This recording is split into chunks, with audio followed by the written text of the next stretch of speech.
Good evening. I'm TerryTopCat for ClusterView.com. I'm in London and I got the incredible Singularity Music, aka Julian Shah-Tayler, with me all the way in Los Angeles. I believe it's about 10 o'clock, Julian. 10 a.m., yes. AM, right. Oh, I was before we started this interview, I was just telling Julian how much I love his music. And sometimes you're made aware of people, or you get a link on Instagram, and I think you sent me a message with a link to your Mhm. music, and I had heard about you, but sometimes for the right reasons. There's another artist I didn't listen to his music when I was first made aware, and then when I did, when I first heard him sing, his name's El Sam, incredible, and same thing effect I had with your music. Your first of all with your covers, but I've been focusing more on your original material, and wow, what a great songwriter you are, Julian! Fantastic, Thank you. I appreciate that. all from the heart and all true. So tell me about your background. So I believe you were born in the UK in Leeds, is that right? Yeah, yeah. Born in Leeds and lived in South Wales very soon after that because my family's South Welsh. And then we escaped. And I went to live with my grandmother and went to Durham Cathedral Choir School, which, as you probably know, is Hogwarts. Yeah.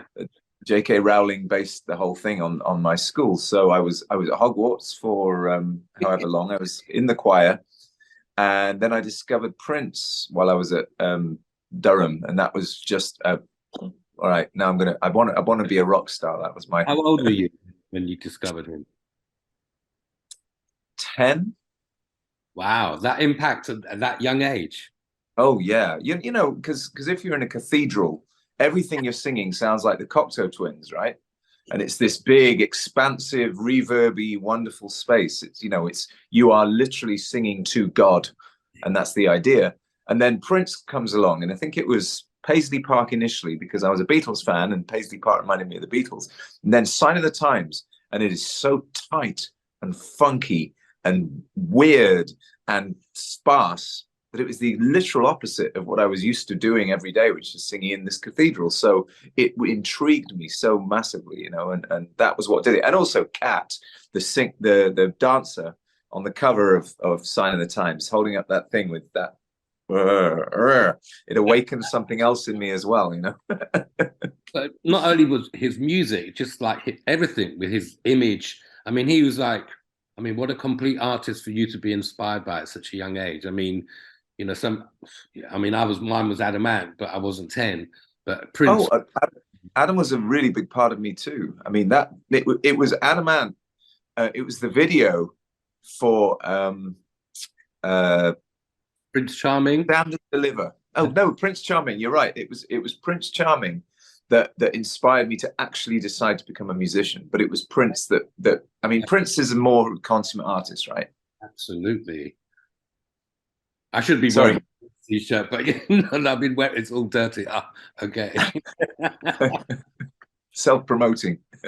Hey, Prince inspired you, and obviously you watched Top of the Pops, and there must have been other artists that kind of grabbed your females, grabbed a young boy's attention. As you said, Cat.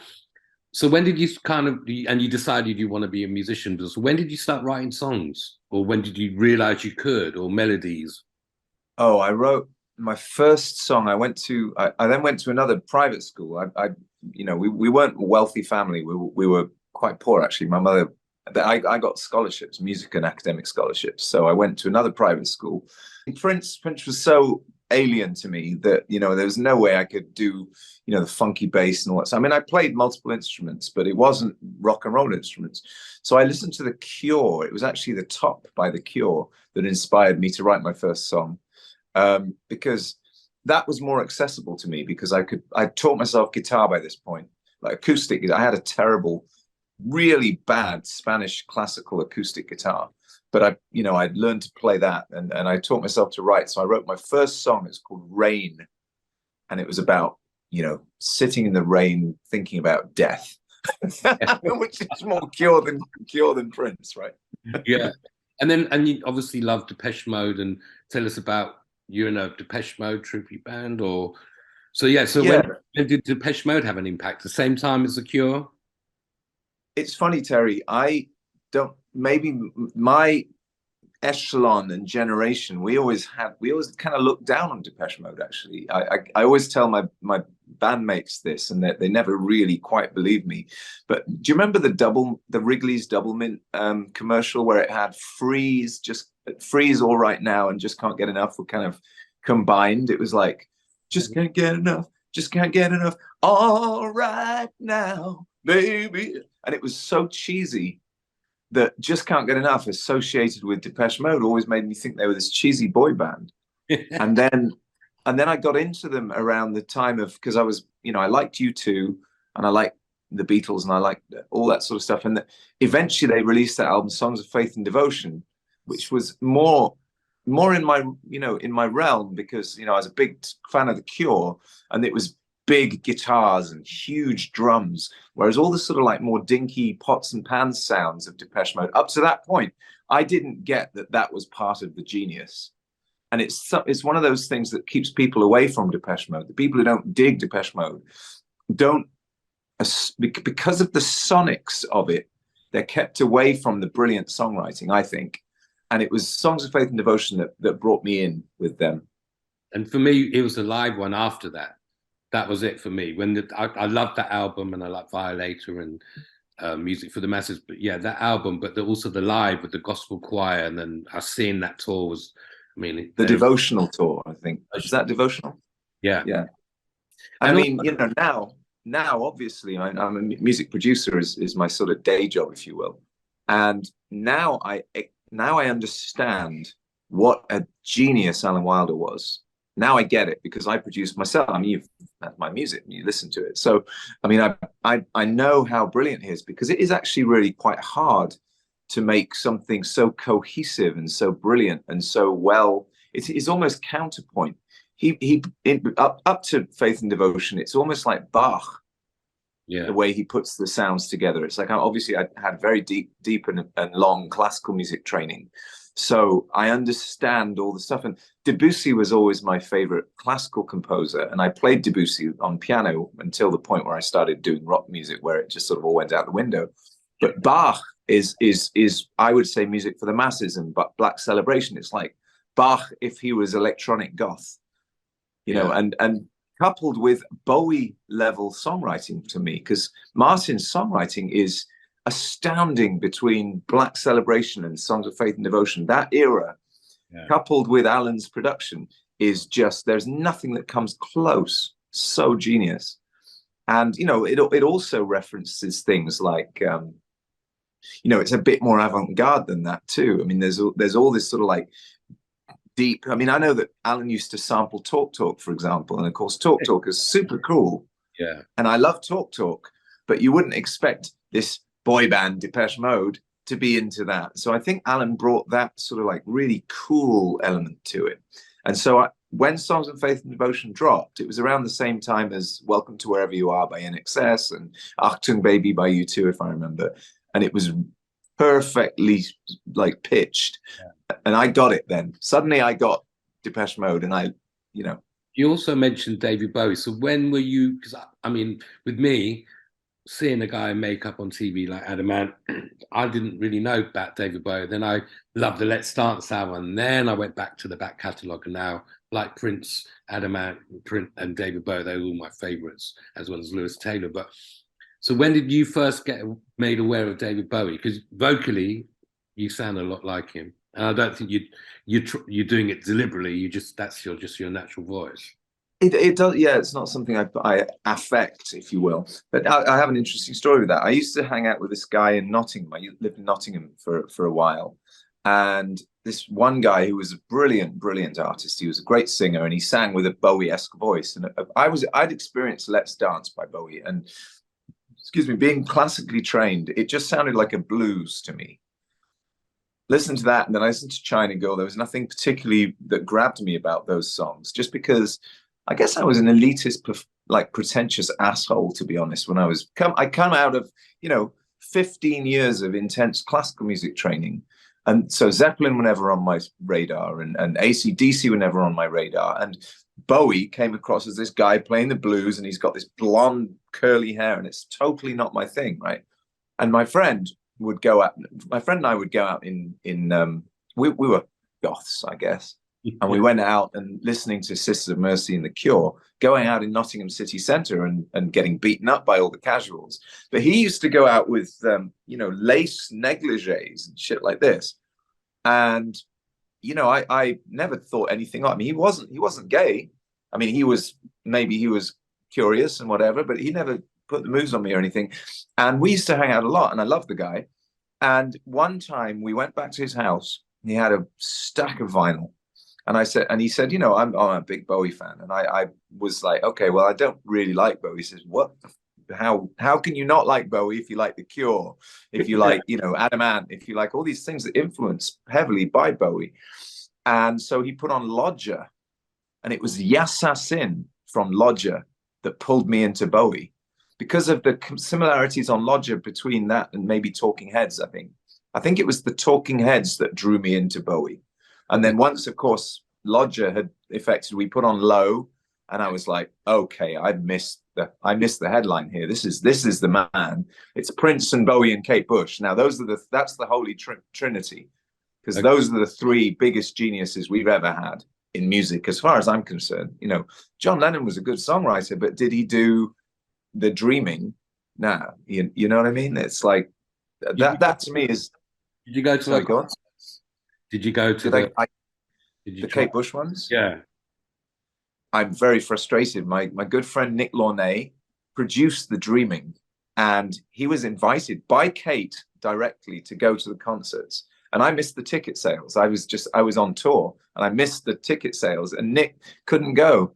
And after the concerts were all over, I said to Nick, oh God, I wish I'd been able to see Kate. And he says, oh, Kate emailed me and I had some tickets. You could have had mine. Oh, I was so disappointed. I was like, oh my God, I didn't even think of that. Because he engineered The Dreaming by Kate Bush. And I'm, that's probably, I mean, obviously I'm trying to be real hip saying that's my favorite Kate Bush album, because it probably really isn't. But I'm curious about that album more than any of her others, because it is done in such a weird, unusual, cool, experimental way. I mean, that's my favorite stuff, is that Sign of the Times, is the White Album, is Low, or One Outside. I mean, I like it when an artist gets to do the weird shit. And it may not be reflected in my music that much, because, you have to be daring and established to get away with it in some ways. And I mean, I have done stuff like that, but it seems I feel, I like to communicate deeply with people. And sometimes it's easier to do that with a song that you can hum. So before we talk about you playing live and with Depeche Mode, and I want to play some of your songs, if that's okay. So I released an album called Elysium. Was it in 2022 or 2021? It was on the anniversary of meeting the subject. I mean, it's a song about a girl. It's an album about a girl, basically. And sorry, a girl. That's very dismissive. She's hardly a girl. But I released it on the anniversary of our first, love tryst, I guess, in 2022. So yeah. So I'm going to play. This is one of my. Well, this is if you want to give the story behind End of the Line, I'm going to play End of the Line. I absolutely love this song. Oh, thank you. End of the Line is actually that's one of Eva's, the name of the girl that I've just split up with, actually, which is a great pity. But I'm quite sad about it. But I'm also philosophical about these things. So End of the Line is actually one of Eva's favorite songs that I actually wrote about the end of my prior relationship, which was very disjointed. We didn't really connect after a while. Unfortunately, she's the mother of my child, but it all sort of was a bit sad. And the song was written with very specific events scattered through. It's almost stream of consciousness lyrics. And then the chorus is just a description of what happened with us, because we tried really hard to make it work and it didn't. And the lyric is, it's the end of the line and we never did find our way. It's the end of the line. I watch it sliding away. And then the guitar solo obviously is quite heavily influenced by some of the Scary Monsters guitar solos that Robert Fripp did. Yeah. And that is deliberately designed to be kind of jarring and disjointed and not quite coalescing into it's not quite a melody, but it is quite melodic, and it has a trajectory to it, which is supposed to indicate the attempts to get back in key and all constantly missing each other, and then eventually it just ends with this sort of like collapse. So the guitar solo is the thing I like most about the song, actually. So I'm glad you're playing the one from the album. Yes.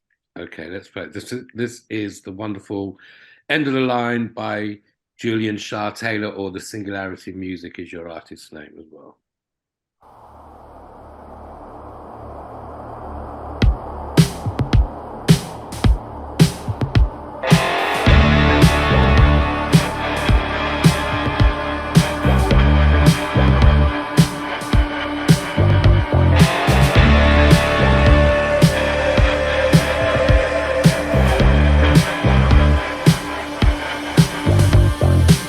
I shut it down to extricate the odd, no self-control. I watch you break the universe apart, no self-control. And you said everything's for a reason. I'll watch it happen to you.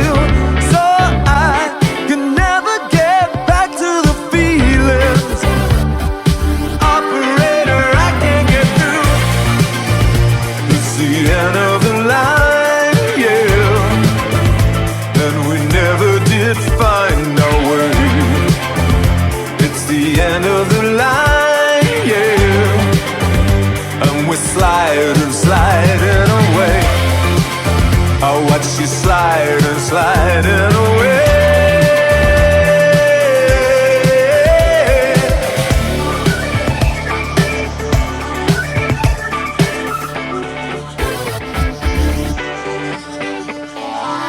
Keep my head down to save me from the storm, no self-control.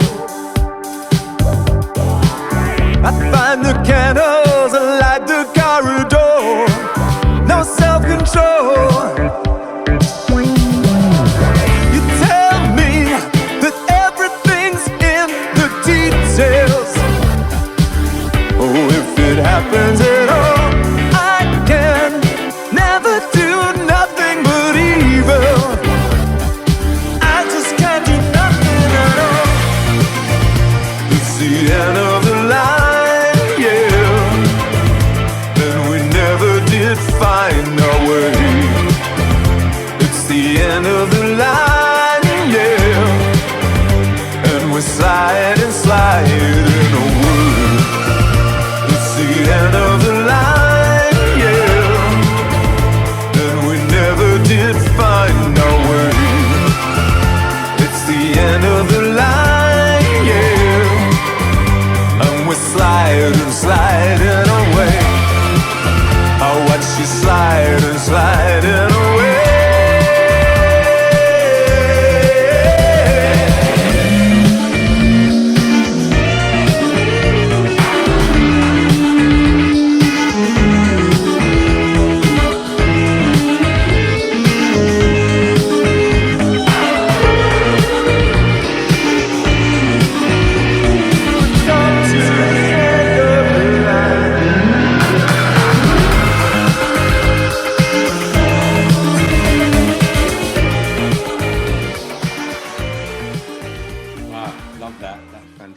Julian.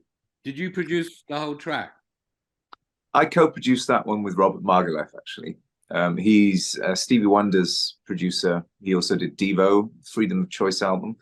He and I basically took the demo that I'd made and sort of spruced it up a little bit, and he mixed it. So very happy to work with him. We're working on the next album at the moment. Fantastic. So that was called The End of the Line.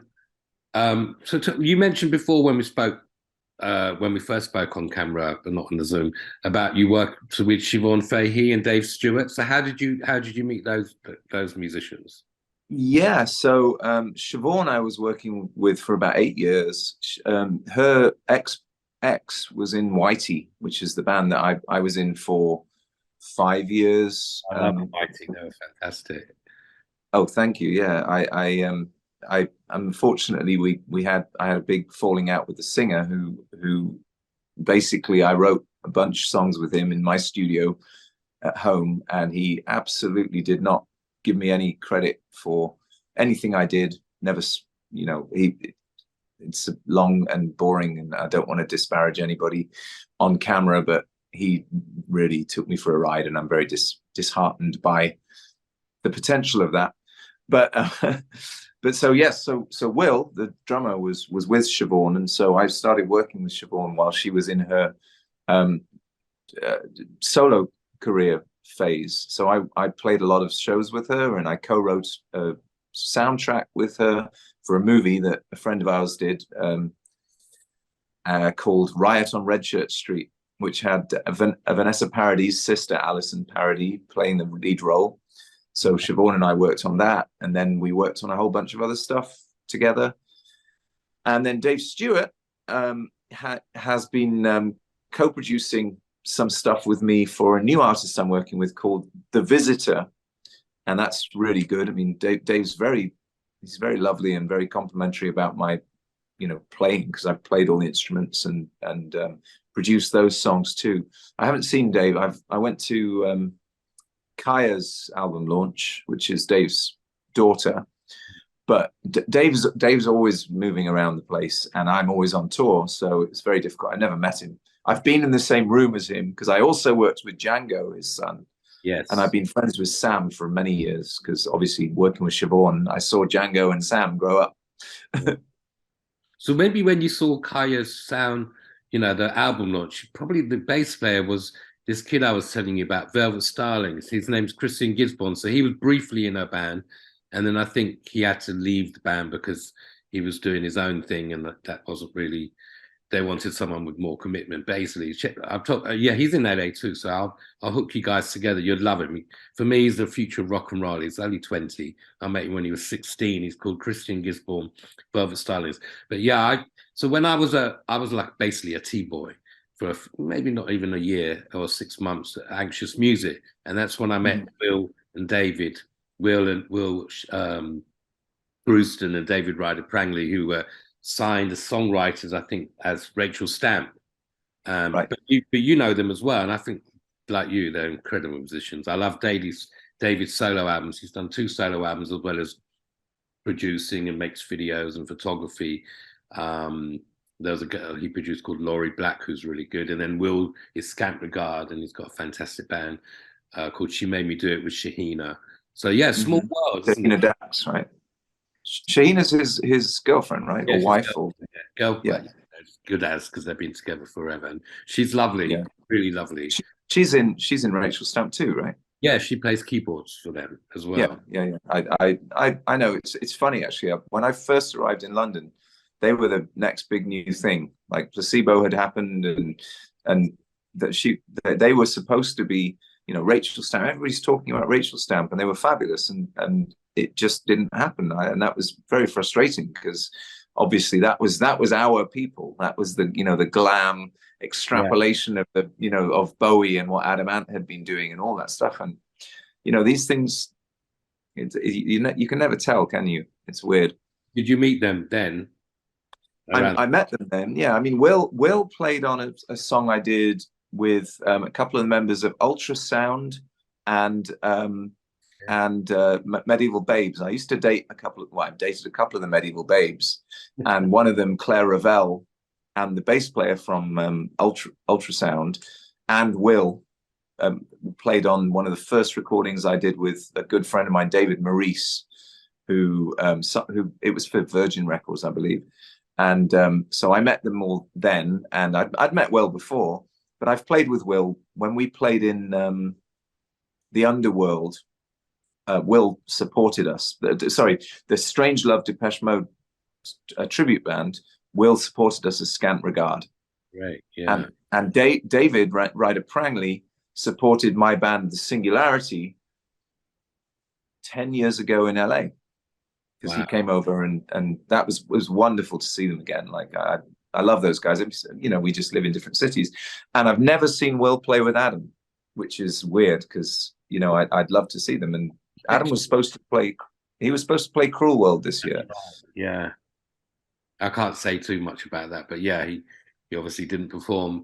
But I think he's going to be going to the US next year. Yeah, I'll go and see him. Oh, I worked with Marco Peroni. Sorry? I worked with Marco Peroni with Siobhan. Oh yes, of course. Yes, that's right. Actually, I'm remembering your face now from probably when I've seen it perform years ago. But anyway, I'm a big Shakespeare Sister fan, and when I went and saw them pre-COVID with Marco and guitar, and they were fantastic. And Marcella's awesome. I've had a few chats with her. She's really, yeah. I love Siobhan, and I love Dave Stewart as well. So talking about Elysium, let's play another quick song as well. Should we play The Devil Knows, or would you like to, or Good Children? Which would you prefer? All Good Soldiers. I think All Good Soldiers is the tune for me. I mean, the thing with Devil Knows is David J's on bass. I mean, that's a kind of cool David J and MGT, but All Good Soldiers, I love that song. I mean, that's all me, but it's that's what drew me into you when I first heard that, and I played it to a lot of my friends, and a lot of them Bowie freaks as well. I was like, that's David Bowie. I'm like, no, it's not a lost track. Yeah, it's class. I'm going to play that. So this is All Good Soldiers. All good soldiers need something to believe in. We don't grow old, so won't let go of the feeling. I believe in truth, thou march to the drum.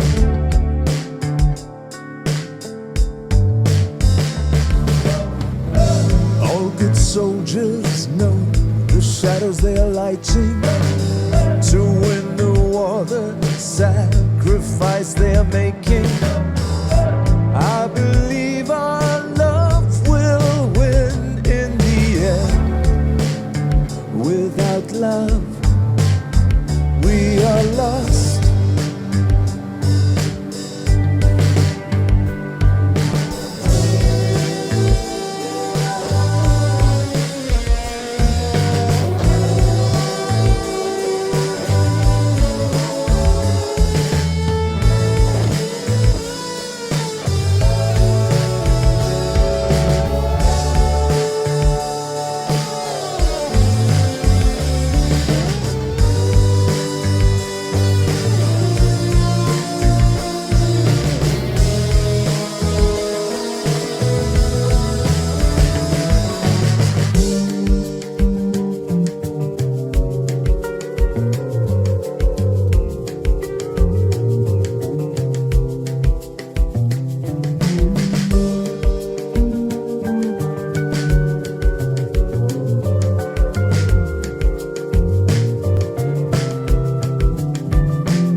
Machines, little deaths in the dark, the serpent obscene, once more in the breach, with tongue, lips and teeth, we put it apart.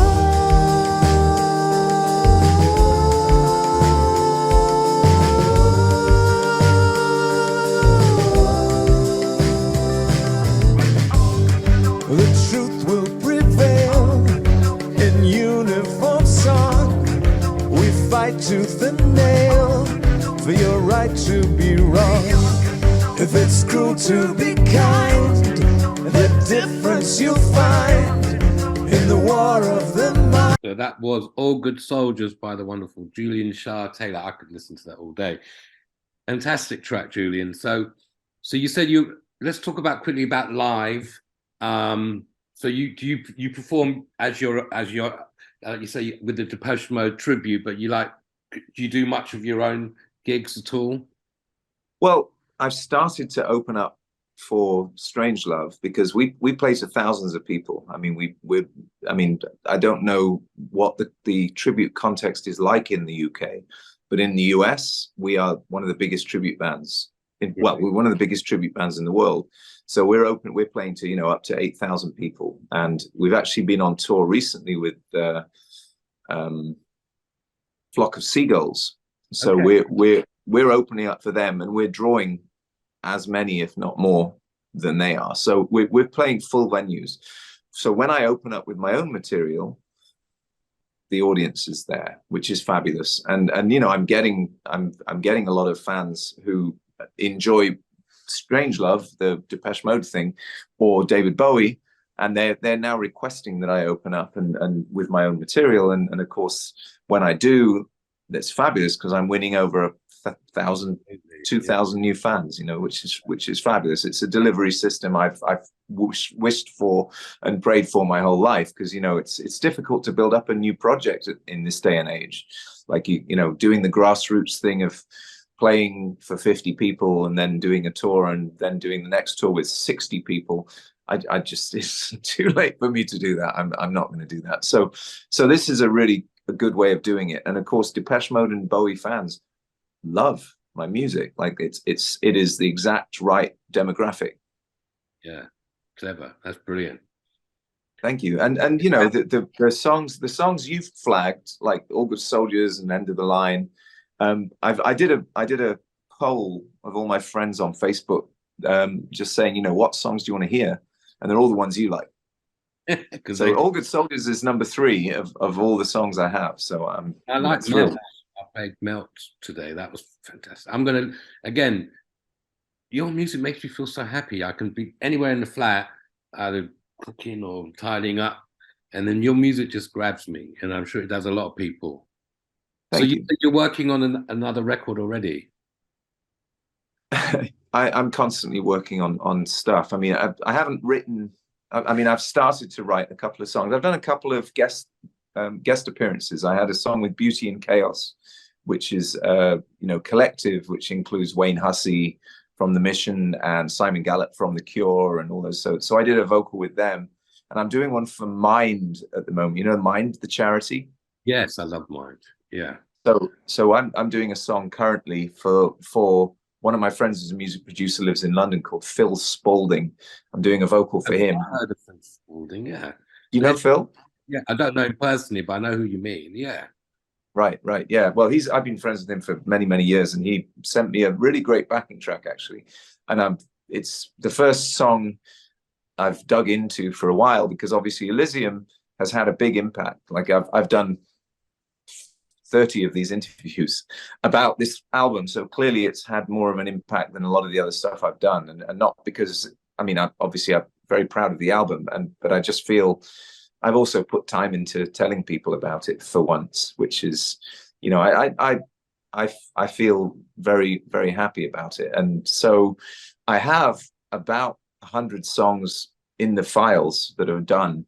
So I'm working on something currently with Robert Margouleff, as I said, that has Mike Garson on piano.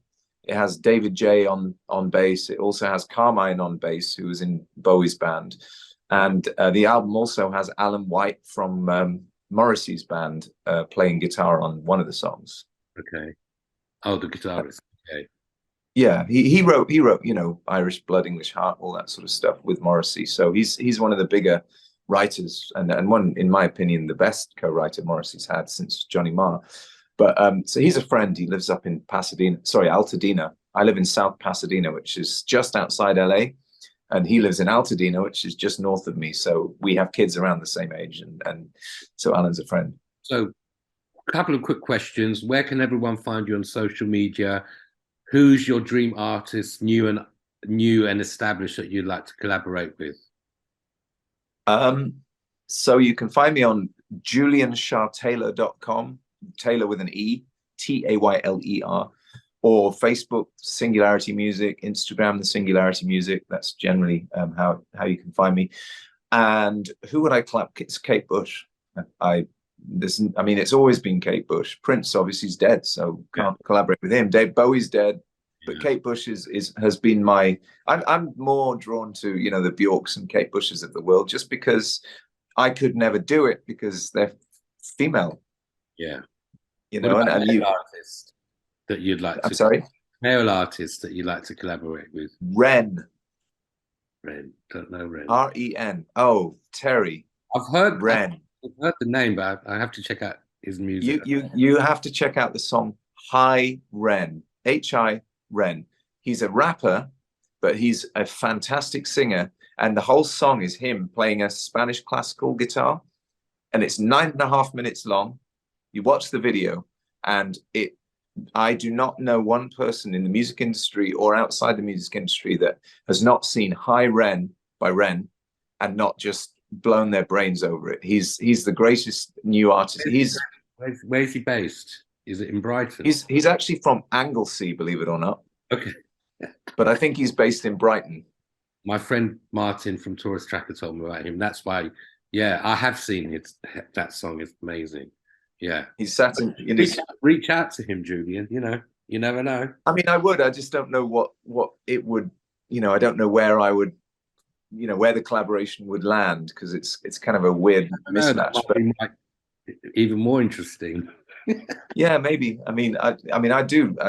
I've deep dived his stuff, and he's been around for a long time and released a lot of stuff, and it is all of such high quality. It's bafflingly good. He's a Kate Bush, David Bowie for our generation. Okay, I've got to delve into all his music. But thank you so much, Julian, for your time. So this has been TerryTopCat Purrsents with the wonderful Singularity Music, aka Julian Shah-Tayler, for ClusterView.com. I'm sure we're going to have more chats in the future. I can't wait to meet you in person, and please send me the CDs because I love it on Spotify, and I'll buy your music on that. Oh yes, so where can people buy your music as well? Well, I have a Bandcamp that is the Singularity Music on Bandcamp, I believe, and I have VIP membership. There's 20 albums up there or something. I've released a lot of stuff, as you probably tell people know. About the covers album you did with Prince and Bjork. That's superb. Something Borrowed. If I can give you a link to put up, there's like a sign up sheet for my email list, and if you sign up for my email list, you get the whole album for free as a download from Bandcamp. So wonderful. Thank you, Julian. Speak soon, and loving your music, and it's really been such an honor to speak to you. Thank you, Terry. I look forward to meeting you when you come to LA. Look forward to it too. Take care. Good night. Good night. Have a good day. That's what I say. Right.